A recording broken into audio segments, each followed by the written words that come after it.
अस्सलाम वालेकुम ख़वातीन व हज़रात, पेश खिदमत है हस्बे हाल। मैं हूँ आपका मेज़बान फरीद रईस। नाज़रीन, माह मुबारक की रौनक और बरकतों का सिलसिला जारी व सारी है।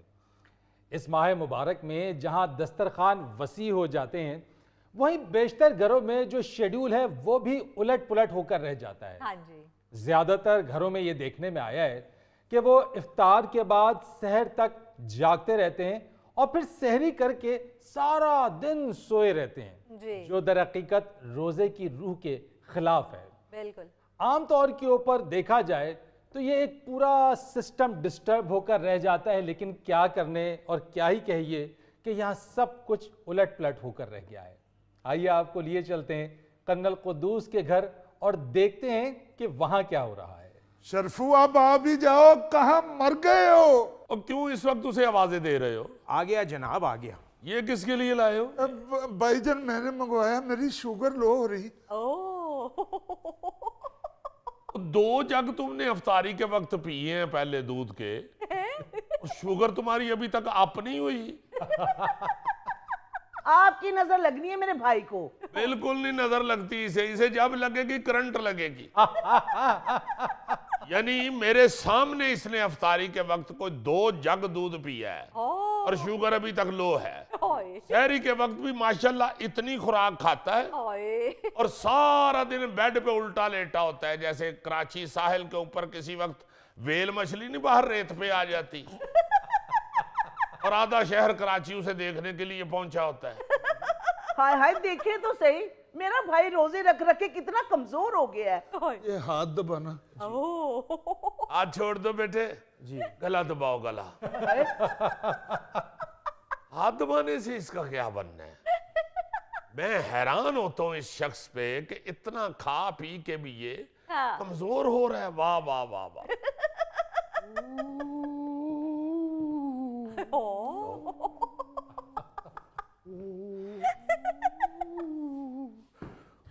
साहब जी खैर है, आज तो आप छप्पड़ सिंह बने हुए हैं। मेरा मतलब है कि गब्बर सिंह बने हुए हैं। मेरी कमजोरी है, मैं लेट पहुंचा हूं। तुम तो अफ्तारी से पहले के आए हुए हो। बाहर लेट पहुंचा हूं, इफ्तारी की बात नहीं कर रहा मैं, एडवेंचर।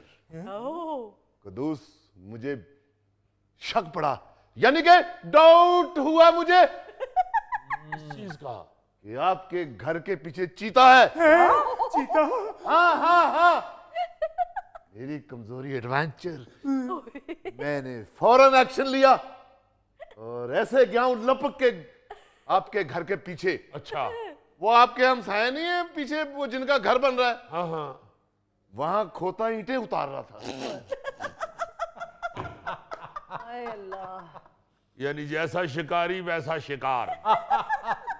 शुक्र करो उनका खोता नहीं मार दिया मैंने, वरना मैं निशाना ले चुका था और पैसे आपको भरने पड़ने थे। चलो दुर्रानी साहब, आपको गधे और चीते में कोई फर्क नजर नहीं आता? क्या फर्क है? उसके भी 2 कान है, उसके भी 2 कान है, उसके भी 2 आंखें, उसकी भी 2 आंखें, उसके भी दांत है, उसके भी दांत है, दोनों के 4-4 पांव है। अगर खोते पे आप कढ़ाई करवा देना तो वो चीते बन जाता है। चीते ने कोई एमए नहीं किया होता है, दोनों अनपढ़ हैं। और सियाने ऐसे नहीं कह गए कि चीते की अगाड़ी और खोते की पिछाड़ी से बचना चाहिए। और भाई वो ऑफिसर की अगाड़ी और घोड़े की पिछाड़ी से बचने का कहा है। कर्नल साहब, इतना तो आगे पीछे हो ही जाता है।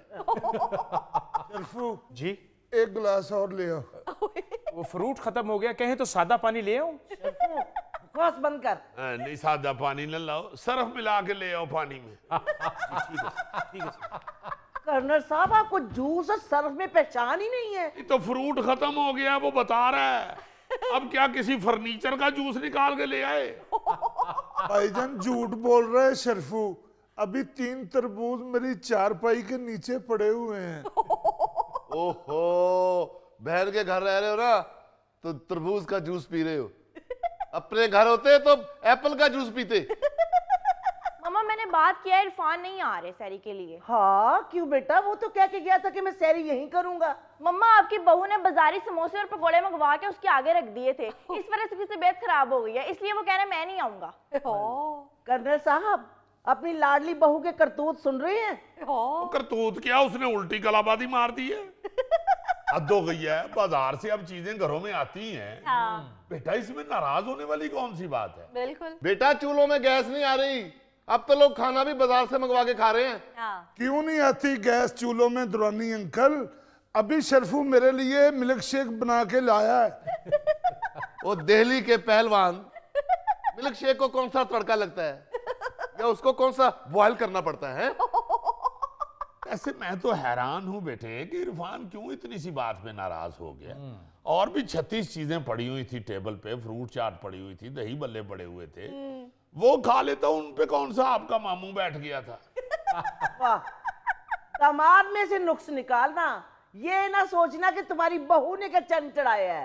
यार आप लोग क्यों इतना फौरन महाजराई पे उतर आते हो? भाईजान ये भी तो देखें, दामाद पहली मर्तबा आया है हमारे घर रोजा खोलने के लिए। मगर तुम जो लूतियां लगाते हो ना, वो मैं कई मर्तबा देख चुका हूं। कल का लगा हुआ है, उसको ये भी पसंद है, उसको ये भी पसंद है, ये भी बनाओ, ये भी बनाओ, ये भी बनाओ। मैं साफ देख रहा था कि हर चीज ये अपने लिए बनवा रहा है। इसके जितने भी दामाद की खिदमत करने के काम है ना, वो सारे इसके पेट में से होके गुजर रहे हैं। लीजिए साहब। शर्फू खुदा का खौफ खाओ, रमजान मुबारक में भी सादा पानी। तो कपड़ों को देने वाला नील डालना हूं? वो तो पी लो सादा पानी, तुम भी सादे ही हो। तुम कौन से तेरे बिन ड्रामे के हीरो हो? शर्फू मैंने तुम्हें कहा था कि मेरी चारपाई के नीचे 3 तरबूज पड़े हुए हैं। शर्फू जी, वो तीनों तरबूज पकड़ो और अब्दुल सलाम को पकड़ो और नहर में फेंकाओ। साहब जी नहर तो खुश्क है। तो फिर तरबूज रहने दो, खाली अब्दुल सलाम को फेंकाओ। और यार फजूल गुफ्तगू ना लेके चल पड़ा करो बेटी, तुम मेरी इरफान से बात कराओ, मैं खुद उसको मना लेता हूँ। बाबा अब रहने दे, आपको पता उन्होंने मुझे कितनी बातें सुनाई हैं। अगर मुझे पता होता ना कि भाभी ने सब ये बाजारी मंगवा के उनके आगे रख देना है, तो मैं खुद पका लेती। बेटी इरफान को फोन करके बताओ ना कि सहरी में हरीसा, भिंडी गोश्त और नरगिसी कोफ्ते बने हुए हैं। अगर वो ना आए तो इन लोगों ने कब रखना है दस्तरखान पे ये सब कुछ। वाह, उसे दामाद की नहीं, उसे अपने मैदे की पड़ी हुई है। बुलाओ बेटा उसे फोन करके। बाबा अब रहने दें, वो कह रहे हैं मैंने नहीं आना, उनकी बाजारी समोसे खा के तबीयत खराब हो गई है। तो बच्चे आजकल नाजुक हो गए हैं, एक समोसा खा के तबीयत खराब हो गई। बहन जी आप यकीन करें, नहीं आप नहीं करेंगे तो दोस्त तुम यकीन करना, बाले की रेडी पे खड़े होके 8-8 समोसे खा जाता था। 8 समोसे इकट्ठे ही मैंने प्लेट में डालने, ऊपर ही मीठी चटनी, ऊपर ही खट्टी चटनी, ऊपर ही चने और दही भी ऊपर ही यार, और चमची के साथ सारा कुछ